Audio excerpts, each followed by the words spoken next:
sore all over, but I'm mostly sore from swimming. Swimming and Tuesday, yeah, Tuesday came.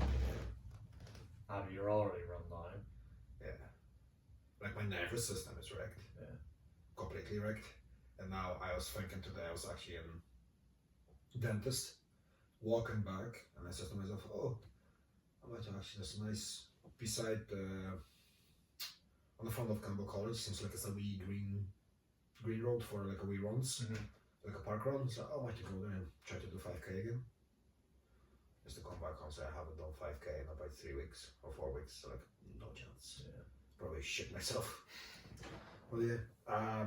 The person I was going to talk about, it's El Camperon. You saw him. You know Larry Wheels? Yeah. Bodybuilder, strongman. Yeah. I know Larry Wheels is. Addicted to watching girls online. Yeah. I don't need. It's not even porn. It's not even porn. It's the girls that stripping on the front of the. Remember the call girls? What do they call the end channels in the Sky? Remember Sky TV used to have like end channels. It was like girls you call them and say, "Oh, take your bra off," and shit like that. So yeah, he's doing that apparently. It's a call girl on it. It's like, what the fuck? So the guy I know used to date a girl from England, and he threw something on her ass while she was performing, and that went viral. It was like a wee green hand, whatever was it. Right, okay. So that was that dickhead. He's actually living fucking hard. I don't know who he is. I don't really, at the minute, like consume very much content. So the guy I was talking about, El Camperon, I think it's El Camperon or El Chapin, he's Brazilian. He's a landscaper. But he lifts stupid weights.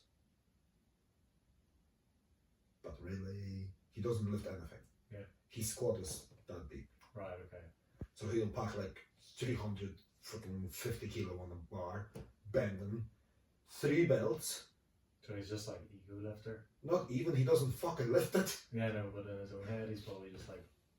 One thing I would say in his defense, not defense, but like, he's famous, mega famous. He's a massive Christian, but he's famous.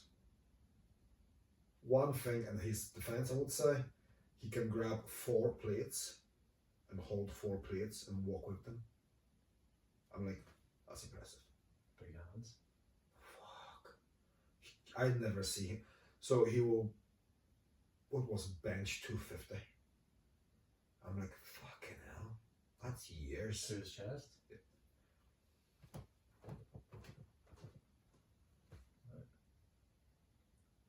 He was doing bench of 100 kilos shaking. Like, right, it's something not fucking right. And Larry Wheels went to see him and record like a full video with him. In arts? No. The guy living, what do you call those gyms everybody take a piss off? Planet Fitness? Yes! So I think he trained Planet Fitness. Right. Did you say he lives here now? No, the different guy lives here. The guy from the channels. Right, okay. Who was dating Sorry, the call girl. Getting my wires crossed. It's my ADHD kicking in. No, but thank you for coming here. That's really nice of you. And for being a first visitor on a podcast and in your studio. You need to admire the handiwork of me and my wife. Yeah, it's pretty autistic. Or sorry, artistic.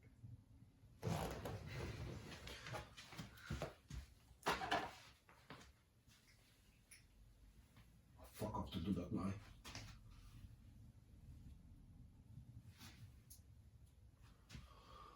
Fuck my life.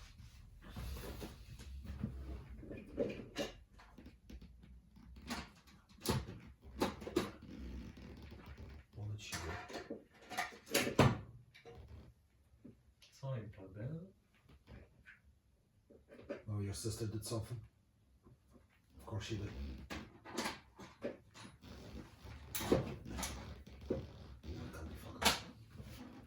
Doesn't matter. That was amazing. Thanks so much for that show. Yeah.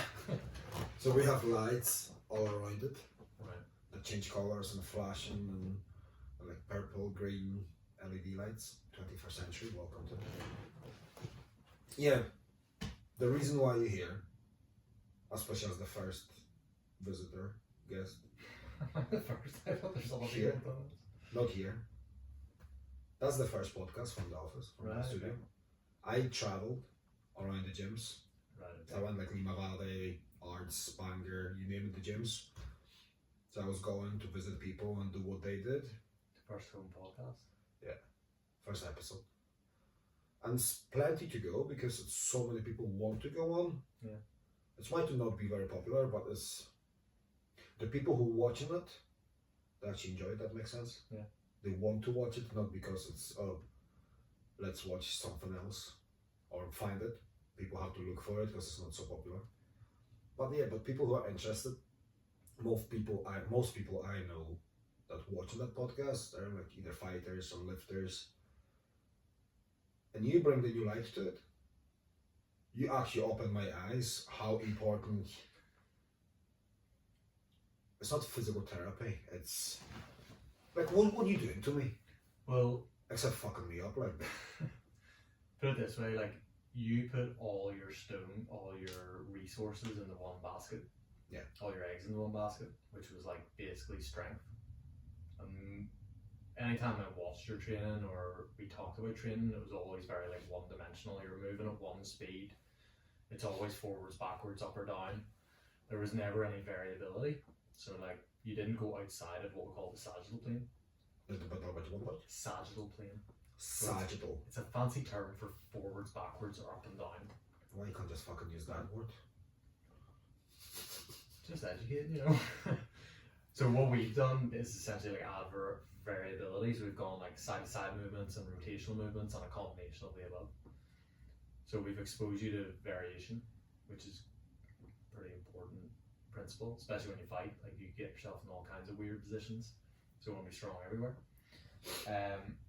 We've also really tried to like bias a bit more like flexibility, mobility training, speed and power, and then Oh, the push-ups and yeah, like hops in your hands, like just plyos, different variety of plyometrics. plyos. That's Yeah. it. And we've just given you more of what you don't usually do, to give you more coordination, with a variety of speeds, loads, angles, directions.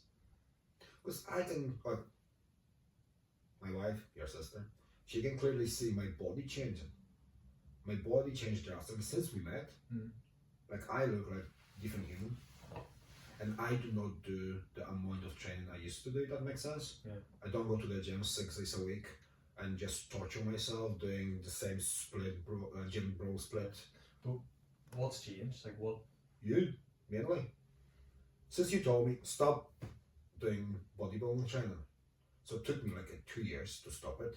Yeah. But I said to myself, right, I will not take fighting seriously. Because after the last fight, it bothered me because in my head I could do more. Yeah. Coaches said, no, you done everything you could. You done brilliant, we're proud of you, but in my head, I could be better. I mean, how long have we actually properly worked together? 3 months? Something like 3-4 months. Huh? Yeah. So we've only scratched the surface. The thing is, like you're a very fast adapter, so like you pick things up and you like learn coordination really quick. And because you have a good base of strength, you'll progress the other qualities like Just relatively remember that quick. I'm good at something. And you also like have taken what we've done in the sessions and like sprinkled bits of it in throughout your whole week. So you're getting a frequent dose of different qualities, and your body's adapting relatively quickly. Because it's way more fun, if that makes sense. Yeah, it's Now, don't get me wrong, like it's nice to go to the gym and blast your chest, go and do your flat, get a your pump. incline, but Getting the pump's great, feels good. But- But you can do it all. That's the thing. what's after? That makes sense. Yeah. How are you gonna use it? Yeah. Oh yeah, you can bench press 300 kilo, but what are you gonna do with it? No, like, we know what I mean. Like, if your squat is good, yeah, it's handy, you can do stuff. Yeah. But let's face it, you're never gonna have to go and squat 200 kilo on the street. Yeah. There's no sport except powerlifting or strongman And weightlifting, yeah. that you're gonna need that amount of power. You go to High Rocks or CrossFit, yeah, you're gonna need to squat, but nothing even near that amount. It's just the amount of reps you have to do, and I think that's good. Yeah, it's more an endurance sport. Yeah. Well, CrossFit's obviously like across the board. It depends on what exercise they choose to test you on. Do you think they actually try to break your spirit faster No. than break your body? No, not necessarily. Although I did see one event in CrossFit that was like, right, you're gonna run to this point, and they were like absolutely sending it to get to that point, and then they're like, oh, you actually have to go and run back the whole way as well. And I was like, who came up with that? That's stupid. Like, 'cause that's you're asking for trouble when you do things like that, and that does break spirits. I don't think that's going to create a healthy relationship with exercise. So I remember I used to play American football, and I loved it. Because to me it was like, wow, I used to play rugby, and rugby, I always say, fucking rugby guys are tough guys, and football is for sissies. Yeah. Till I play American football. Don't get me wrong, it's completely opposite sports. They're just, except the similar shape of a ball, there's nothing same. Yeah. Tackle's completely different. Yeah. The impact completely different. Tactical and technical is very and different. the amount of knowledge you need for American football, and For certain remember positions and certain plays. fuck. It's probably a lot more like speed and agility based. Isn't Yeah. it? So my coach Spencer, he was the coordinator, whatever you call it. He says I'm turning like a Titanic. But I remember whenever my spirit broke, we were doing. I always cheat. So we were doing hill sprints. So I picked the slowest guy and stayed behind him, pretending I'm helping him go up. So my coach doesn't see I'm struggling so much. It's like, oh, good job, Connor. I say, yeah, thank you. But we were doing laps around the full pitch, and side was jog, and the full length. You have to sprint, then jog and sprint. Yeah. And they said, all right, we're gonna do 3 of them. I said, brilliant. All right. 3 laps. 6 sprints. 6 sprints. We're doing 6. They said, we're doing 6, and that's us. I said, happy days. So I bolted as much as I could, stay in the middle of the pack. It's like, brilliant. I finished it on the last legs, and I stopped, and everybody looking, what the fuck are you stopping for? What do you mean? We're halfway there. I have nothing left. I slowed down so much they have to wait for me about 10 minutes for me to finish it. My jog was hardly walking. Yeah. Then sprint was like, why did I sign up for it? I couldn't walk for a week probably. I couldn't go downstairs. See, and my lungs, I did not know. Your lungs get sore, if that makes sense. Yeah. From the amount of air you breathing in. I was like, for 2 or 3 days, I was getting up with like chest pains. Yeah, coughing and all. Oh, fucking horrible. That broke my spirits. I didn't show up for the next training and come back next week. And they put me for the game. And that was terrifying. How long did you play football for? A year. Whole season. I'll tell you what, I loved it. And the spirits and, the whole atmosphere and people around you was brilliant.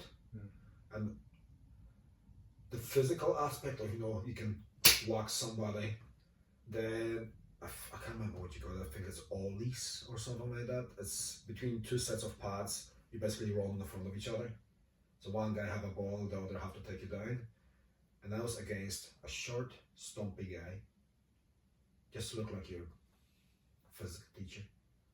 Nice fella, always smiling. I said, oh, I'll fucking destroy him. The next thing I remember, I was lying on grass, like, what the fuck happened there? So his center of gravity was so low, he just lifted me up and thumped me like a rag doll. And I was lying there, like, what the fuck? How? And they said to me, he is a forward runner. Since he get the ball, he's the one around with the ball, like a cotton ball. Yeah. Just destroying people on the way. Yeah, I learned my lesson quick. And he was playing for Belfast Knights. Right. Whole season. You did? Yeah. They're like the top team. Used to be. And then they get dropped. Then the people who actually get me to play, because I met them in a bar. And we always go back and forward about the rugby is better than football and football is better than rugby and slack at each other. And they both, I actually talked to one of them 2 years ago in Invictus, but they both went to Trojans which is like arch enemy Right. of Okay. knights. No, I've heard of more people saying for Trojans, to be fair. Yeah, so Trojans, it's the top team. Yeah, I've had a couple of clients who played for them actually. One of the guy I know from swimming, he's playing for Trojans as well. There's lots of teams. Yeah. We went all over the island as well. The Republic here. I can't remember. That's the highest division, and there's like 3 divisions, and they all have like really cool names. Panthers. And, Very Americanized. 100%. Obviously. American football. But you played rugby. Yeah. On what Like- level? School, and then played club the odd time through uni, but didn't play that often, like handful of times. So what else you done except like rugby and now hurting people for passion? So my my journey through like the gym and sport, I played rugby in school, bit of football, then just really started loving lifting weights, squat, bench, deadlift. And then, yeah, basically powerlifting without actually competing. I always had a strong deadlift. And then, Same as your sister. just good genetics for it, maybe. And then I started Olympic weightlifting in Asylum when they were. Snards? Yeah, back in, so like before the OG Asylum, I was kind of like the second generation Asylum when they were in the big warehouse in beside Hughes in Ards. Mhm. Hughes Insurance, so behind there. Yes. So I maybe trained there a couple of years. That was also the first CrossFit gym as well. One of the first CrossFit gyms. Yeah, so it's kind of opposite at Replandis. I can't remember because Sam Dockett, Sam Dockett and another guy, the Liverpool fan, I can't Mark. remember. I think so. Roseberry. Short, very short, bald. So we used to live on the opposite each other. So yeah, I Olympic weightlifted for 2-3 years when I was at uni. I never competed, I just enjoyed the process. Have you done the powerlifting competition? Yes, that was later. I sacked weightlifting because I just kept injuring myself. I just had like basically like a tendinopathy in both my knees. Because I was squatting 7 days a week and trying to clean and jerk, and it was just I knew nothing about programming. I was just like, more is better. And then I switched back to powerlifting, but I didn't compete for a long time. Like I felt like I needed to be a certain standard before I competed, and then competed. Well, we know that from somewhere. What? Your sister is saying. It's hard to get over that. Like I think going back, I should have just showed up and just experienced it. Yeah. Just try it and see if I liked it or not, rather than thinking I need to be a certain level. But competed in like 83 kilo class, and then went up to 93 kilo class, and did the NIPF and IPF kind of crossover event, and won that. Was that 2023 maybe? That's 5 years ago. Plus that. 2 years ago. Feels longer. 2.5 years ago. And then I haven't competed since then. So you're 25? Me? 31. Bit older than that now. But yeah, so after powerlifting, I haven't really competed in anything. I just kind of enjoy lifting weights. Dabble in running here and there. And then have played golf the last 3-4 years. And you'll hear me for this, but it was either like, do I do jiu-jitsu because I do love grappling, and I can like figure things out pretty quick, and I have good strength, which works in your favor when you're learning to an extent, although you can overuse it. Or it was golf, which has gone out into nature with my mates and hitting balls at the weekend, which is good fun. I kept hurting my neck thing or doing jiu-jitsu, so I just decided to do golf. I wanted to get good at one of them, and golf's very time consuming, so I was like, I'd rather play golf. And we had you. Yeah. You were in our grasp. And you fuck off playing golf. Yeah, slipped away. No, But golf is also a sport I'm thinking like I can play it in my old age. I'm saying nothing. Like, I still need to take you to that driving range so you can piss yourself laughing. I'm telling you, it's nothing spectacular. It's just morons hitting balls and making no sense what they're doing. It's just taking a piss on each other. I can picture you doing it right now. Doing all arms and no rotation. Oh no, doing a wee bit of rotation. But if you see Andrew doing it, it's a show itself. I can imagine it would be the equivalent of a fridge hitting a ball. Yeah, I was going to say a breeze block just. It's like the guy on the blocking side just turning the block. Yeah. There's nothing happening there. Like people hate on golf, but like you're trying to hit a ball. Like if I hit my driver, it's like 120 plus miles an hour, and you're trying to hit it within a degree. Otherwise, if you hit it like 1 or 2 degrees out, it's like 20, 30 yards right or left. Speaking of that kind of sports, outdoor bowling. No, like graveyard upside down. I loved it. It's fun. I used to play, and I was in my early 20s. I used to play for Ballywalter middle of the week team. And we were like top of the middle week team. Middle week league. That's actually name of it. And I loved it. Yeah. I was second youngest on the green because one of the grandkids was coming up with us. And it was great fun. Yeah. It's actually really good fun, but it's old people game because 90% high physical demand. It's just having a fig, having a pint. Believe it or not, golf is physically demanding. It is. Like, surprised you how fatiguing it makes you. The guy I know from school, where Austin goes, and well, all of them go on, he says about 20,000 steps to do the golf course. Yeah. The one he's playing. I'm like, yeah, I carry my bag as well. It's probably 15, 20 kilo.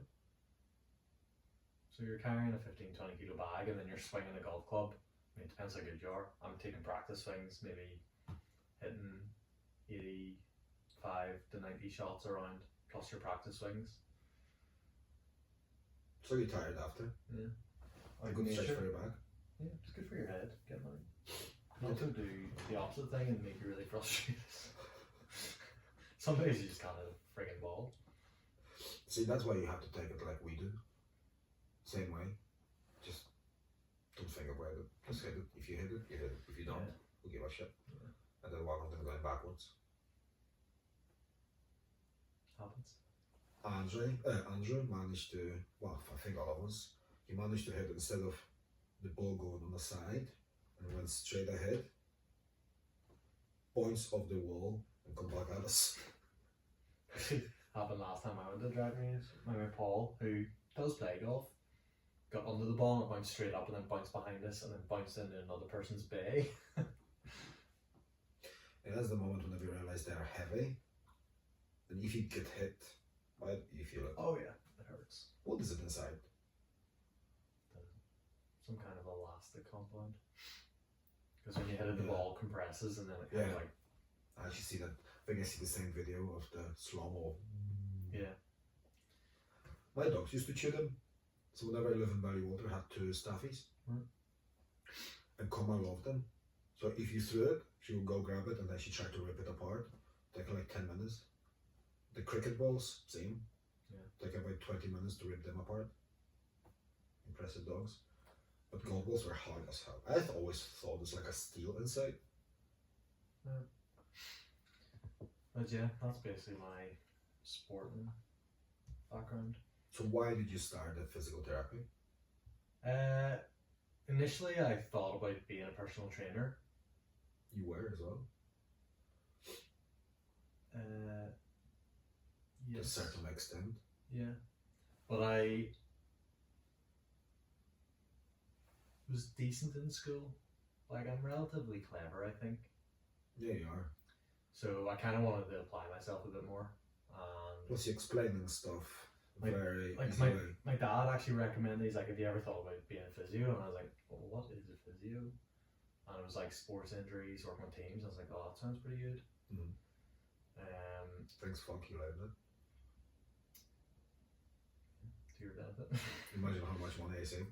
But I've always liked exercise. Like, it's always been a good release for me. And I must have spent half my my teenage years, 16, 17, just watching YouTube videos about everything training. Yeah.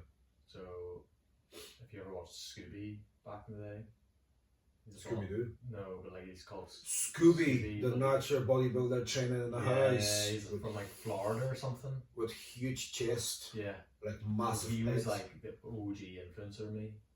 Of, Does like, he haven't have any equipment? He was chair, yeah, pull up. He had pull up bar. yeah, and he had dumbbell, like adjustable dumbbells. The guy was jacked and he was like in his 50s, 60s. Was it true though? I don't know. Okay, he has a great influence on a lot of people. Yeah, I get that. So he was probably like one of the initial inspirations for me, like starting with weights. And I always wanted to get like jacked. So see, for that video, I'm actually gonna try to find him if he is still alive. Yeah, I Talking about wanted to look him up the other day, and I just haven't yet. But so yeah, I like geeking out on all things training and then applying it. And then when it came to physio, like everything was like exercise is the answer. Yeah, But see, that's why you should do jiu-jitsu. You would love it. It's far more complex than golf. yeah. And you think you're good at Yeah, it. but it's just more chaotic. And I don't really like chaos. I like being in control of my I environment. roll with you. I'm so zen.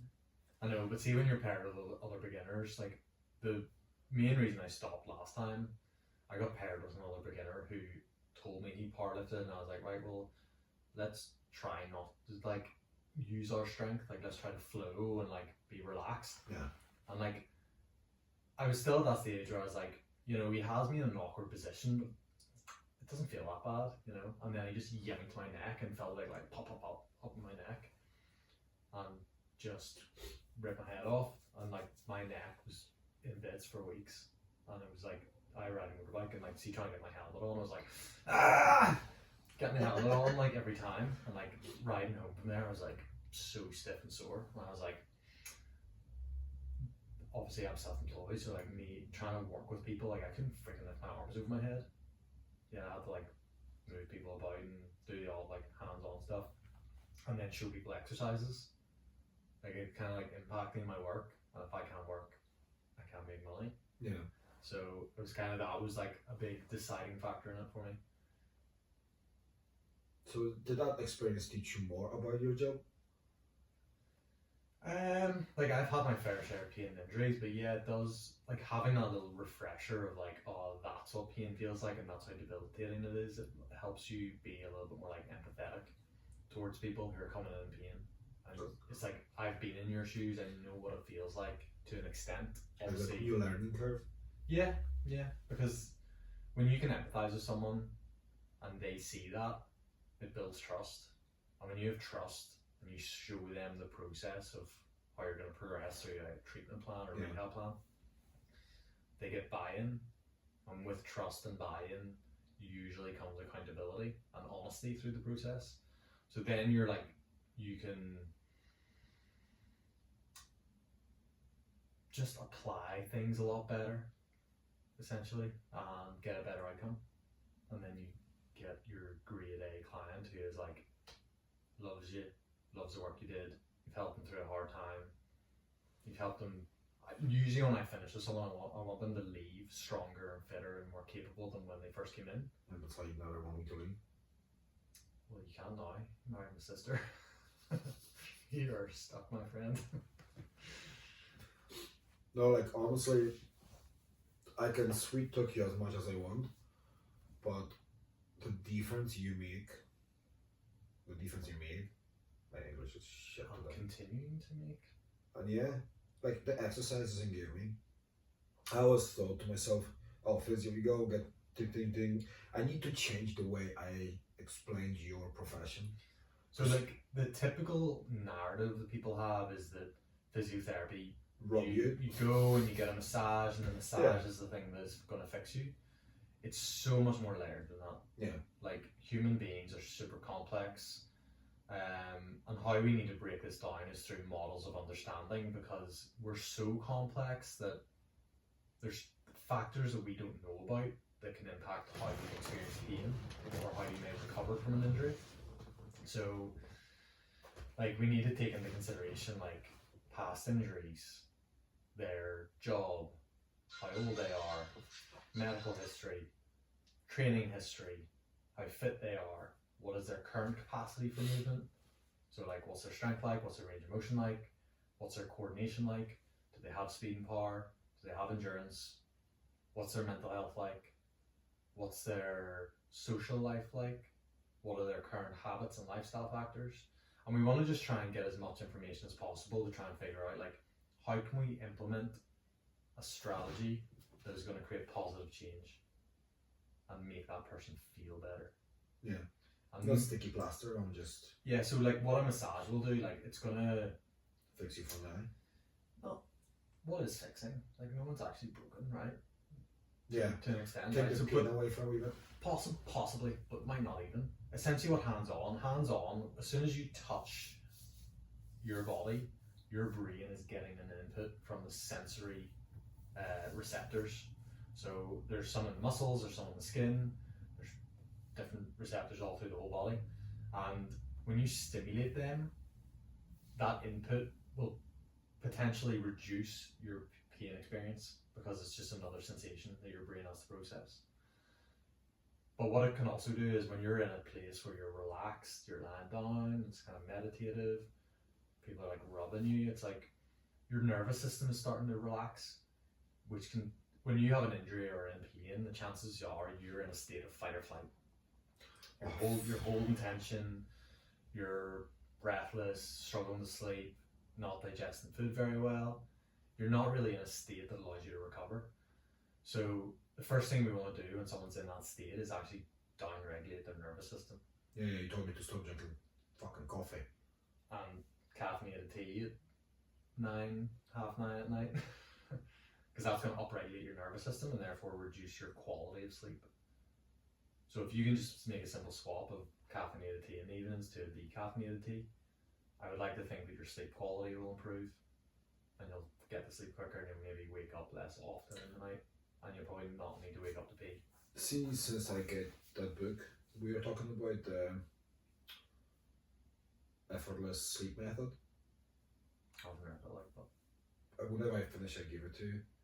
It's actually brilliant whenever the lady who wrote the book explained everything, every aspect of sleeping and every level of sleeping and how they work, how the stupid stuff as antihistamines can ruin your sleep. Really? Aye, because they can make you sleepy. So there's asleep and there's rest. Yeah. So there's more like resting. So remember whenever we talk about the rapid eye movement? Rapid eye movement, that's whenever you reset in your brain, but there's whenever you reset in your body, whenever your body actually rests and recovering itself. I think that's why bodybuilders have to sleep so long, because their body is tearing apart. And let's face it, most of the guys at the moment who are doing gym bros, 3 hours sleep, weekend diet, coked up, or something else. 3 tins of Monster and Exactly. 2 coffees and pre-workout. yeah. Then let's go and blast the workout. When did you have your first heart attack? Oh, it was 25. You put me off my tea now, you dick. Is milk okay? Can I drink milk before bed?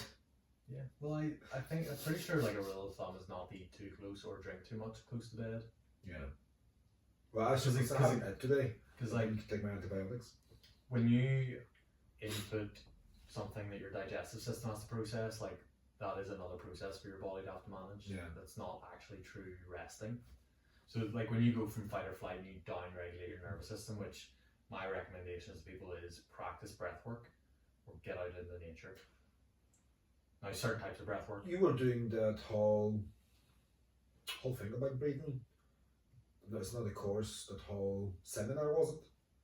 How to breathe or something? That was a wee part of it. So like the way I apply breath work is from like 2 perspectives. You've got the nervous system regulation, and very brief outline is when you exhale all the air, your diaphragm domes up and stimulates your vagus nerve, and then that basically Was it vagus nerve? there's basically a nerve that runs from your brain to your gut. Oh. When you stimulate that, it stimulates the parasympathetic nervous system pathways. Oh, this one. And that basically basically brings your heart rate down, brings your breathing rate down, and takes you out of a stress state. if what you did there, like that, or if you like suck air in quickly, and you're upregulating your nervous system, increasing your heart rate, and likely releasing like noradrenaline and other Sweats. hormones Yeah. that like upregulate and like make you ready to fight essentially, or run, or freeze. One of those. So that's one lens, is regulating your nervous system for whatever task you're about to do. So for example, if I'm trying to sleep, I'll just really slow, long exhale, pause, relax, breath in, slow, long exhale, pause, slow breath in, and I'll just drift off to sleep after like 20 breaths, if even. If I was about to lift a really heavy weight, I'm psyching myself up and upregulating. Yeah. So that's how you can regulate your nervous system, just through the breath.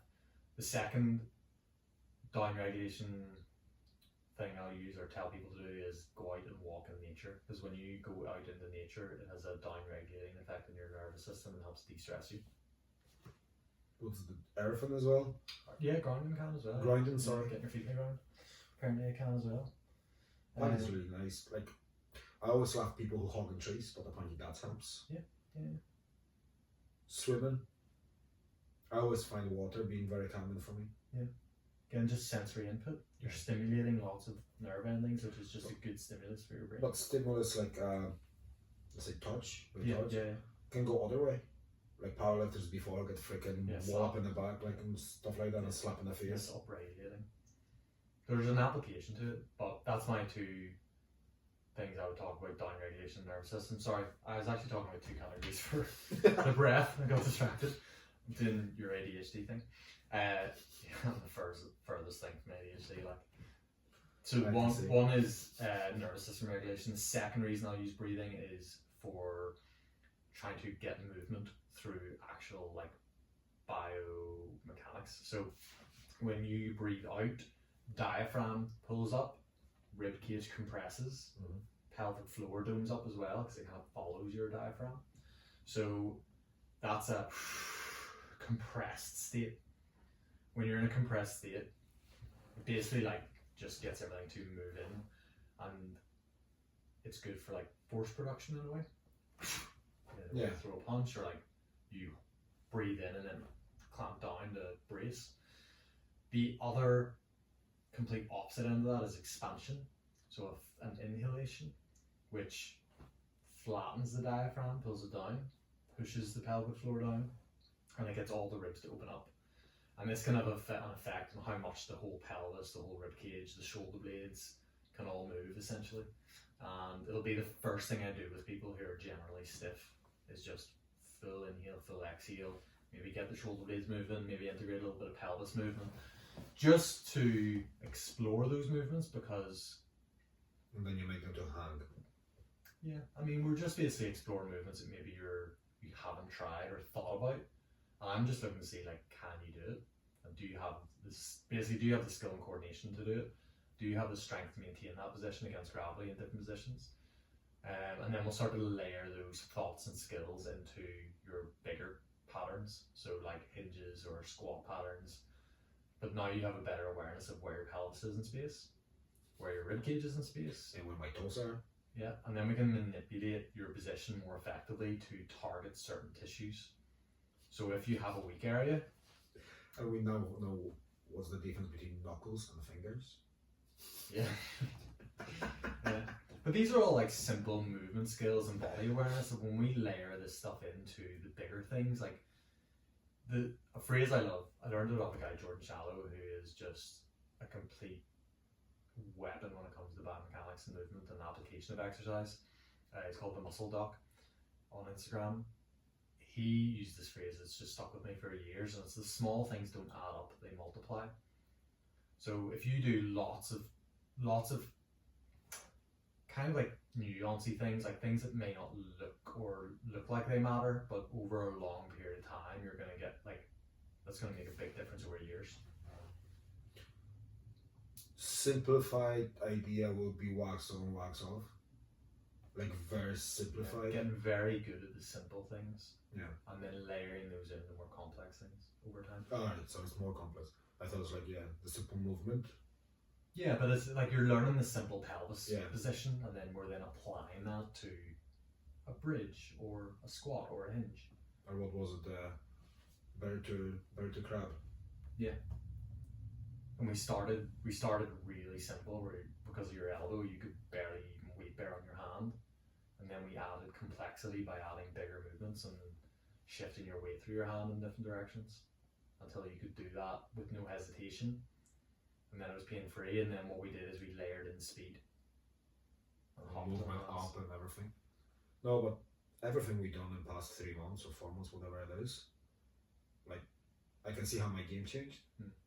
I haven't seen it striking yet because I didn't have time to properly get like proper striking But you were sessions. still nursing your elbow a bit. I still do, like, let's face it, like, I'm hitting 40 soon.